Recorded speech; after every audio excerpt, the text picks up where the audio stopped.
خلينا قبل ما نتكلم على افضل مباراة تكتيك عملها كابتن معتمد جمال في تاريخه، نتكلم على الواد الحلويات، حتة الحلويات دي، حتة البسبوسة دي، الواد محمد السيد الفنان ده.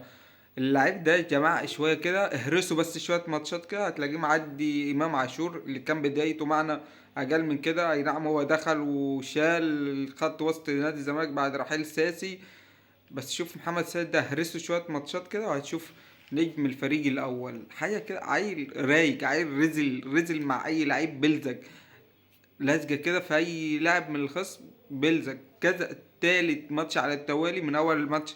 كذا كايزر الجنوب أفريقي ده، دي تالت كورة يفتحها محمد السيد ويتسبب في هدف. لعيب رزل وكورته حلوة، يعني مش رزل بس كده، لا رزل وكورته حلوة وعينه حلوة، وهيعدي إمام عاشور بمراحل إن شاء الله. ده هيعدي إمام عاشور وافتكروا كلامي. خش بقى على التكتيك. الكابتن معتمد جمال اللي كل محمد شوقي حرفيا حرفيا.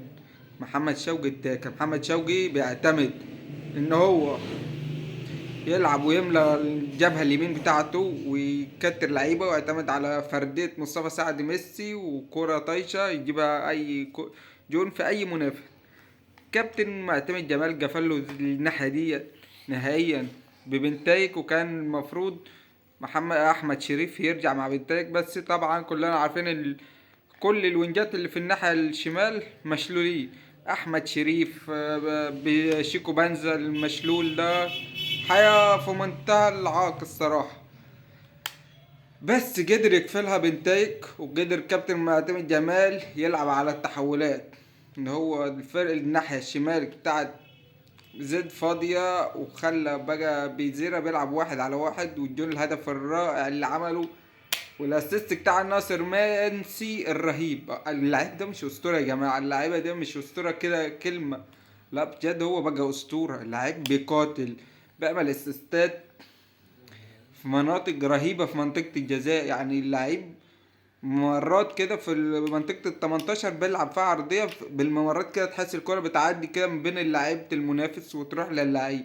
عمل مجهود خرافي ناصر منسي امبارح.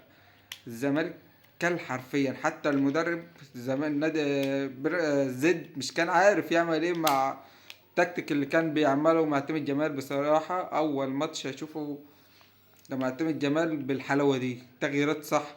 اي نعم شيكو بنزا او شال نص الجمهور، بس ده اللي عندك، ده اللي عندك. وهو كان عايز وينج سريع يعمل تحولات عليه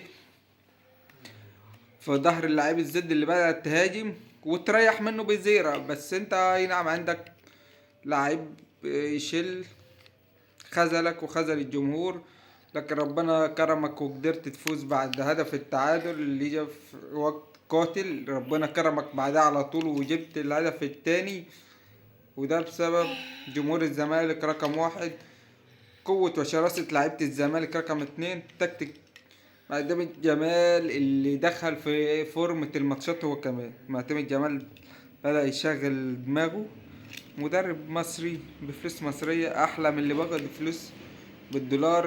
محلل أداء ضايع عنده، لعيبة بتلعب بركة، مش بركة حد غير بالحكام. الحمد لله.